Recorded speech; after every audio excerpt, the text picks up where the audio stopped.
Are you staying on the journey long enough to see results? Hi, my name is Sam. I'm the host of the show Super Awesome You Brave Enough Today. You can find more of the show's content online at Instagram at Super Awesome You. You can also subscribe to my Substack if you haven't already. You can find the link in the show notes. I explore more topics and usually put out 1 to 2 newsletters every week. And it's just been a really, really fun community to develop and work with and write for. And I love writing. That's probably my number one passion. So if you haven't found your way over to there, be sure to check out the show notes and subscribe. And you can comment and converse with me on Substack. Something that has come to my attention is this idea of staying on the journey long enough to see results. So I recently read the book 4,000 Weeks. I think it's called, the subtitle is like Time Management for Mortals, and I loved it. I wasn't really expecting to like it as much as I did because, again, I've read a million self-help and self-development books, and this one is different. It doesn't necessarily feel like self-help. It's almost like an anti-self-help book in the sense that he's really trying to drive home this idea that we might be too time obsessed and too productivity obsessed and too goal obsessed, and we are constantly living in a future state rather than living in a present state. So this one definitely qualifies for at least two of the three, or at least one of the three principles, the being present principle that I mentioned last week. Why I liked this book is actually one particular passage in it where he is sharing a story that was shared with him. So I'm going to end up paraphrasing this a little bit because I don't remember it exactly, but it's absolutely worth reading the full book. But he talks about this person who shares this story about the Oslo bus station in Norway. And he says that there are obviously, like any bus station, this is like a central one. There are buses that go to very, very far away destinations all across the country and possibly even leaving the country. But the first 12 stops of each of these routes are identical. So you leave the station, and the first 12 stops, regardless of what destination you picked, are going to be the exact same. You're going to go to stop A, B, C, etc. So he uses this as a metaphor for someone who is in the arts. And so this person might decide that they want to be a photographer of a certain style. They hop on the bus, they've got the destination in mind, but then they get off the bus at stop 6 or 7 and they want to show their work. And they show their work, and maybe someone looks at it and says, oh, well, this work is very derivative, or it looks just like everyone else's work, and you haven't really found your voice, and you get discouraged. So what do? You decide, well, maybe this path is not for me. I don't want to go any further. I'm going to waste my time. You hop back on the bus back to the central bus station, and now you pick a new destination. And you think, oh, this new destination is the answer for me. I'm going to head on out to a whole different place, and this time it's going to work. You hop on that bus, but guess what? The first 6 stops are the same. This time you might even ride it a little bit longer, and you can get to 8 or 9 stops, and you hop off the bus again, and you share your work, and you want feedback on it, and someone tells you the exact same thing. Your work is basically the same as everyone else's, or you haven't found your voice, or this isn't really, what we're looking for, and so on and so forth. You get discouraged, you head back to the central bus station, and you can repeat this cycle for a lifetime. I know this because this is the cycle that I have been on for a lifetime with many of the projects that I've started. So, what is the antidote for this problem? As the guy says, stay on the bus, stay on the bleeping bus. And I've edited it here for the podcast purposes, but he does not. And I love that. I've actually written that down everywhere in my journal recently and all over my calendar, stay on the bleeping bus, because it's a reminder that, yes, the early steps are probably going to be very similar to everyone else's. If you start a podcast, you're going to follow basically the same playbook as everyone else that starts a podcast. Publish 2 or 3 episodes to begin with, figure out what you're going to write or talk about, figure out how you're going to do your show notes and your cover art, and it's all the same foundational pieces to even just stand this thing up. Like, you haven't really done anything unique yet because all of you need to follow the exact same steps basically of launching a podcast. There are just rules you have to like apply and adhere to because it's controlled by standards and all these podcast player companies and so on. So, you might do all of this work. You might launch your podcast, you get 2 or 3 episodes in, and then you don't see the massive download numbers that you were expecting, or people are kind of bored, or it's not exactly what you had in mind. So most people at that point are just going to say, well, maybe podcasting's not for me, and then they disappear.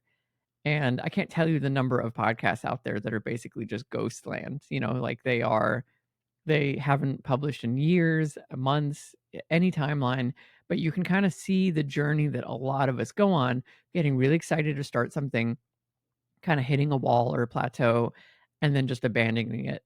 And in fact, I'm guilty of that even with this show, right? I was doing a weekly podcast for a while. I started to kind of plateau. It started to feel like a bit of a grind. I decided, oh, maybe I'll go every 2 weeks. Then I went from every 2 weeks to just not publishing at all for a long time. And it wasn't until recently that I restarted this and have been sticking to the weekly one with a few breaks here and there. I recommitted to it because I realized that I was doing that pattern. I was following the exact same pattern of not staying on the bus long enough and not letting myself develop the skill and develop my voice and find, what works and what doesn't and test things out. We are so impatient in a way to get results that we don't allow the thing to actually like sit and bake. I'm bouncing around with a lot of metaphors, but like when you bake a cake and it tells you you've got to put it in at a certain temperature for 40 minutes, of course, if you pop it out after 10 minutes, it's still going to be mush. It's going to be warm mush. And like that's not what you want it to bake. You have to leave it in for enough time. I think the challenge here is that you don't even know if the oven is on, right? I think that that's the thing that is missing from all of these kind of cliched advice of like keep showing up, keep doing the work.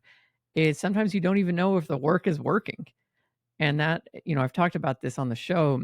That's when you look for other signs of progress. That's where you check in with others and you get their opinion. That's where, you expand your field of view to be larger than how you have narrowly defined success, because I bet you that you can find other signals that tell you that things are working.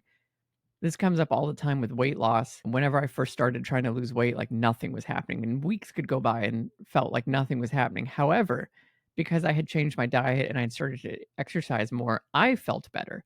So even though the scale number wasn't yet moving, I absolutely felt lighter. I felt healthier. I was sleeping better. And I had all these other indicators of success that frankly I was ignoring because the only one that I was looking for was my weight dropping or not. So I focused in on this singular number to define whether or not I was successful. And by that measure, I was not, right? Like the number was not changing. It was staying stubbornly the exact same. And it would be a very logical thing if that was the only thing I was looking for to just stop right then and walk away from it. And then I guarantee that my weight was going to stay the same or potentially get worse because I would walk away from the whole process. I would abandon my improved diet, abandon my exercise, abandon my improved sleep, and all these other positive things in my life just because I was so singularly focused on my weight, on the number that the scale was telling me. So whenever you are pursuing something like writing a novel or launching a podcast or a Substack, and you define success in a singular way, like the number of subscribers or the amount of money I'm going to get or the number of followers or the number of 5-star reviews I'm going to receive, and you don't see those results quickly, you're going to probably hop off the bus too soon, right? Like you're going to abandon it and be discouraged and walk away. Versus, with the podcast, I will receive messages sometimes randomly on Instagram or from friends or family who say, "Oh, I listened to your episode today and I loved it. Like those were exactly the words I needed to hear." And that is not nothing, right? Like especially when that comes from a stranger on the internet, I think that's so powerful because here's a human being that I would have never met in any other context, most likely not met, and I am in their life sharing words that somehow had an impact on their day. And I think if you can impact someone's life, even just one person's life in a positive way, what a gift that is. Like that is a massive success right there. And so I've had to take a broader view and be less dogmatic about, success is only this one thing.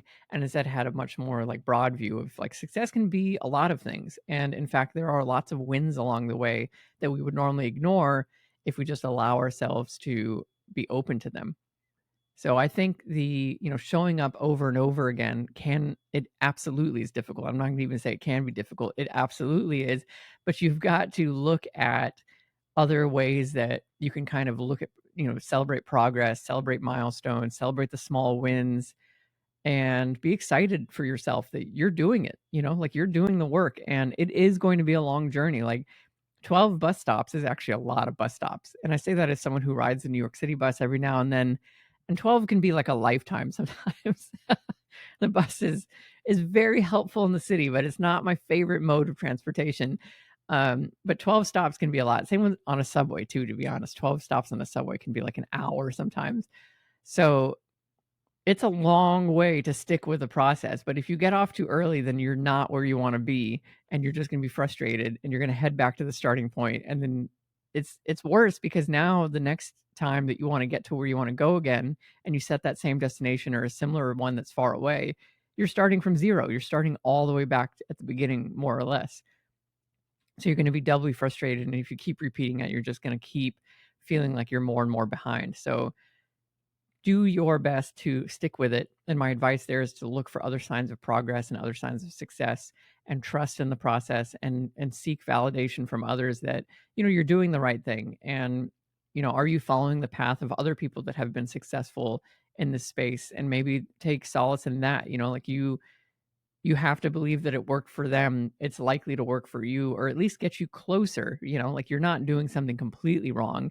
If you're following the footsteps of someone who's done it as well before you and had success doing it. So that is what showing up is all about. And it's really important that you give yourself the time and you have the patience to trust in the fact that it's going to take a long time and there's just no shortcuts, unfortunately. It's a lesson that I have learned 170,000 times in my life, and I will probably continue to learn it, but that is the reality. There are just no shortcuts. And whatever feels like an overnight success to others, I promise you it was not for them.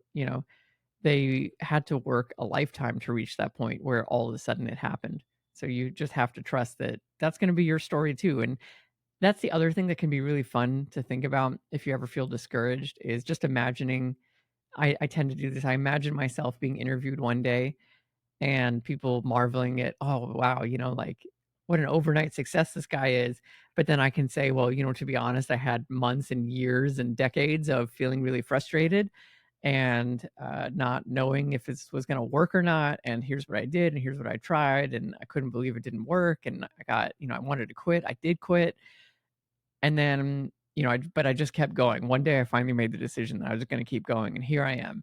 So I play that interview in my head, as almost like a manifestation interview, like a visualization of this future moment that I would like to live one day, and that is encouraging for me to keep going. I just have to trust that it's going to work out, and the only guarantee that it won't work is that if I quit and start back over again, right? Like, that is the only 100% sure thing, is that if I quit and walk away, it's definitely not gonna happen. So, if I keep moving forward and keep trying, even if it's a 0.1% chance, that is greater than a 0% chance. With that, I'm going to leave you for this week, and I hope you have a super awesome week as always. And I just want to remind you that all it takes, as always, is just one step today. It's just about showing up and being brave enough for today. Have a great week.